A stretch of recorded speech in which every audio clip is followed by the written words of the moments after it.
ఒకసారి ధ్యానిద్దాం. ప్రియదేవుని బిడ్డలారా చూడండి, యోహాను రాసిన యోహాను సువార్త 1వ అధ్యాయము, యోహాను సువార్త 1వ అధ్యాయము 9వ వచనం.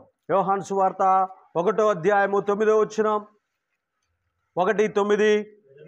నిజమైన వెలుగు ఉండెను, అది లోకములోనికి వచ్చుచు ప్రతి మనుష్యుని వెలిగించుచు ఉన్నది. ఆయన లోకములో ఉండెను, లోకము ఆయన మూలముగా కలిగిన గాని లోకము ఆయనను తెలుసుకొనలేదు. దేవునికి మహిమ ఘనత ప్రభావములు కలుగును గాక. మూడో పాయింట్ నేను చెప్తున్న మూడో పాయింట్ ఏంటంటే, అసలు మనము క్రైస్తవులు ఎవరిని నమ్మాలి అంటే, సేవకులు ఎవరిని నమ్మాలి, ఎవరిని నమ్మకూడదు, ఎవరిని నమ్మాలి, ఎవరిని నమ్మకూడదు. మొట్టమొదటిది ఎవరిని నమ్మాలంటే, మొట్టమొదటిది దేవుణ్ణి నమ్మాలి. చెప్పండి అండి, ఎవరిని నమ్మాలి? దేవుణ్ణి నమ్మాలి. గట్టిగా చెప్పాలి, ఎవరిని?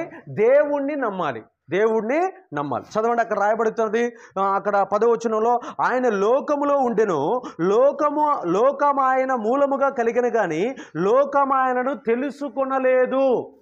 తెలుసుకొనలేదంటే ఆయన మందు ఏం లేదు, నమ్మకము లేదు. మనం ఎవరిని యందు నమ్మకం ఉంచాలి? క్రీస్తు యేసునందు, దేవుని యందు మనము నమ్మకము ఉంచాలి. గట్టిగా చెప్పాలి, ఎవరి యందు? దేవుని యందు నమ్మకం ఉంచాలి. ఇక రెండోది, తిమోతికి రాసిన మొదటి పత్రిక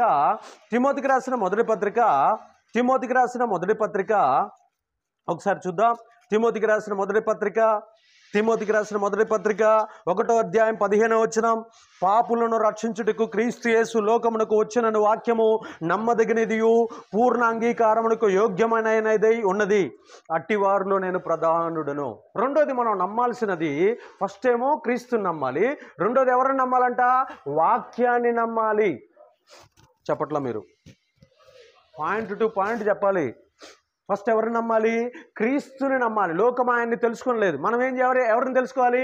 క్రీస్తుని తెలుసుకొని ఆయన్ని నమ్మాలి. రెండోది ఎవరిని నమ్మాలి? వాక్యాన్నే నమ్మాలి. లోకంలో ఉన్న ధర్మశాస్త్రాలు మనం నమ్మకూడదు, లోకంలో ఉన్న ఇతర మత సిద్ధాంతాలు మనం నమ్మకూడదు, వాళ్ళవి మనం ఫాలో కాకూడదు. మనం దేన్ని నమ్మాలి? వాక్యాన్ని నమ్మాలి. ఫస్ట్ ఎవరు నమ్మాలి?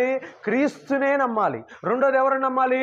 వాక్యాన్నే నమ్మాలి. చదవండి, అక్కడ రాయబడింది, పాపులను రక్షించుటకు క్రీస్తు యేసు లోకంలోకి వచ్చినను వాక్యము నమ్మదగినదియు పూర్ణాంగీకారమునకు యోగ్యమైనదియు అయి ఉన్నది, అట్టి వారిలో నేను ప్రధానుడను. మూడోది ఎవరిని నమ్మాలయ్యా అంటే, 2 రాజుల గ్రంథము 2వ అధ్యాయం 2వ వచనం. 2 రాజుల గ్రంథము 2వ అధ్యాయము 2వ వచనం. ఏలియా యెహోవా నన్ను బేతేలుకు పొమ్మని సెలవిచ్చి ఉన్నాడు గనుక నువ్వు దయచేసి ఇక్కడ ఉండమని ఎలీషాతో అనెను. ఎలీషా, యెహోవా జీవముతోడు నీ జీవముతోడు నేను నిన్ను విడవనని చెప్పగా వారిద్దరును బేతేలునకు ప్రయాణము చేసిరి. ఆమేన్. దేవునికి మహిమ ఘనత ప్రభావములు కలుగును గాక. ప్రియ దేవుని బిడ్డలారా, ఇక్కడ మూడోది ఎవరిని నమ్మాలో తెలుసా? ఇక్కడ చెప్పండి, మూడోది ఎవరిని నమ్మాలి? దైవ సేవకుని నమ్మాలి. ఎవరిని నమ్మాలి? దైవ సేవకుని నమ్మాలి. మొట్టమొదట చెప్పాలి, అనిల్ అన్న చదువుతాడు. ఫస్ట్ ఎవరిని నమ్మాలి? క్రీస్తుని నమ్మాలి. రెండోది ఎవరిని నమ్మాలి? వాక్యాన్ని నమ్మాలి. మూడోది ఎవరిని నమ్మాలి? దైవ సేవకుని నమ్మాలి. వీళ్ళ ముగ్గురిని మాత్రమే మనం నమ్మాలి. ఎవరిని మాత్రం నమ్మాలి? క్రీస్తుని, వాక్యాన్ని, దైవ సేవకుని మాత్రమే ఈ లోకంలో మనం నమ్మాలి. ఇక నాలుగోది, దాంట్లోనే ఇక ఎవరిని మనం నమ్మకూడదో కీర్తనల గ్రంథం 118వ అధ్యాయము, 8, 9 చదువుకుందాం. కీర్తనల గ్రంథము 118వ అధ్యాయము. మనుషులను నమ్ముకొనుట కంటే యెహోవాను ఆశ్రయించుట మేలు. నాలుగోది, చాలు ఏందంట, ఎవరిని నమ్మకూడదు అంటే ఇక్కడ ఫస్ట్ ఎవరిని నమ్మాలి? ముగ్గురిని చెప్పాను. ఒకటి క్రీస్తుని నమ్మాలి, రెండోది వాక్యాన్ని నమ్మాలి, మూడోది దైవ సేవకులని నమ్మాలి. ఇక నమ్మకూడని ఏంటి అంటే, ఒకటోది మనుషులని నమ్మకూడదు.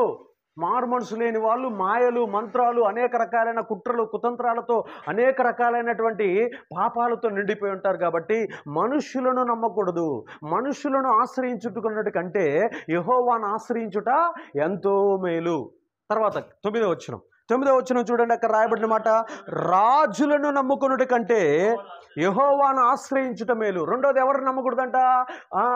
రాజులను నమ్మకూడదు. ఎవరిని నమ్మకూడదు? ఫస్ట్ ఎవరిని? మనుషుల్ని నమ్మకూడదు. రెండోది ఎవరిని నమ్మకూడదంట? రాజులను నమ్మకూడదు. రాజులు ఏం చేస్తూ ఉంటారంటే, వారికి ఇష్టం వచ్చినటువంటి వాళ్ళకి రకరకాలైనటువంటి మెంటాలిటీ ఉంటుంది. ఒక్కోసారి వాడిని చంపురా అంటాడు, ఒక్కోసారి వాడిని బతికిరా అంటాడు, ఒక్కోసారి వాడిని అవి ఇవి అని మాట్లాడుతూ ఉంటారు. వారికి ఇష్టం వచ్చినట్టు నియంత పాలన చేస్తూ ఉంటారు. కాబట్టి ఇక్కడ రాస్తున్నటువంటి మాట దేవుడు చెప్తుంది, నేను చెప్పట్లేదండి, నన్ను ఖర్చు కట్టారు, మీకు దండం పెడతా. రాజులను నమ్మవద్దు, మనుషులను నమ్మవద్దు. ఇంకెవరిని నమ్మకూడదో బైబిల్లో తెలియజేస్తుంది, చూపిస్తాను చూడండి.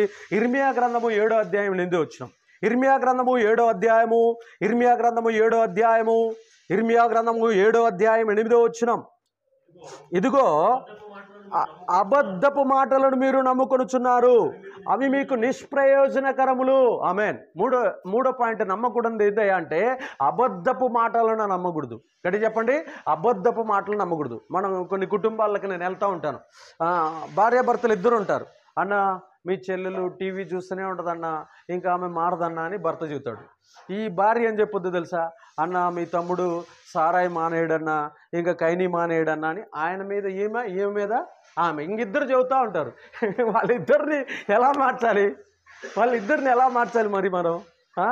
ఇప్పుడు ఈమె పాపమేమో ఆయన చెబుతాడు, ఆయన పాపమేమో ఏమో చెబుతుంది.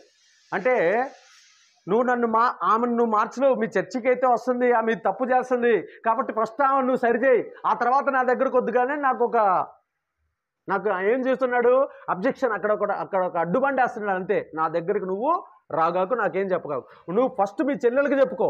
ఫస్ట్ ఎవరికి చెప్పుకోవాలి? మీ చెల్లెలకి చెప్పుకో అంటాడు. ఈమె ఏమంటుంది, నేను చాలా భక్తురాలన్నా, నేను నీ సంఘానికే వస్తున్నాను కదా, ఆయన కాడి ఈ తప్పు ఉందన్నా, ఇది సరిచేయమంటాడు. ఇప్పుడు ఇద్దరిని చూసి కూర్చొని ప్రార్థన చేస్తే కానీ ఆ 2 సంఖ్యలు తెగిపోవును గాక. ఆమేన్. చూడండి ప్రియదేవుని బిడ్డలారా, ఇక్కడ ఏమని రాస్తున్నాడు తెలుసా, ఇదిగో అబద్ధపు మాటలను మీరు నమ్ముకొనుచున్నారు, అవి మీకు నిష్ప్రయోజనము. ఏంటి అంట?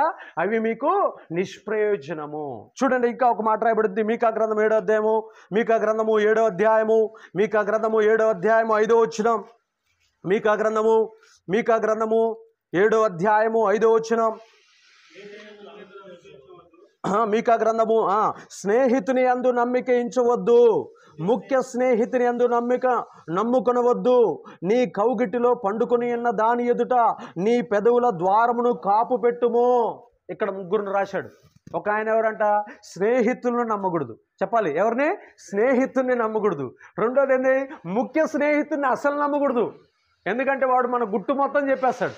ఇక మూడోది, నీ కౌగిట్లో పండుకున్న భార్య దగ్గర కూడా చాలా జాగ్రత్తగా నువ్వు ఏం మాట్లాడాలో అవే మాట్లాడు. తొందరపడి లోడ వాగినవా ఆమె నిన్ను తీసుకెళ్ళి అప్పగిస్తుంది, ఎక్కడ అప్పగించాలో అక్కడ అప్పగిస్తుంది. కాబట్టి ఇక్కడ మళ్ళీ 3 పాయింట్లు చెప్పాడు. ఏమని చెప్పాడు? స్నేహితుడిని నమ్మవద్దు, ముఖ్య స్నేహితుడిని నమ్మవద్దు, కౌగిట్లో పడుకుని ఉన్నటువంటి భార్యని నమ్మవద్దు. ఓకేనా? ఇక్కడ 3. అక్కడనే 1 రాజుని నమ్మవద్దు, మనుషుల్ని నమ్మవద్దు, అబద్ధపు మాటలు నమ్మవద్దు. మొత్తం ఎన్నైనా 6. అక్కడ ఎంతమందిని నమ్మమన్నాడు? 3 నమ్మమన్నాడు. కుమారుణ్ణి నమ్మాలి, వాక్యాన్ని నమ్మాలి, సేవకుని నమ్మాలి. దేవునికి మహిమ ఘనత ప్రభావములు కలుగును గాక.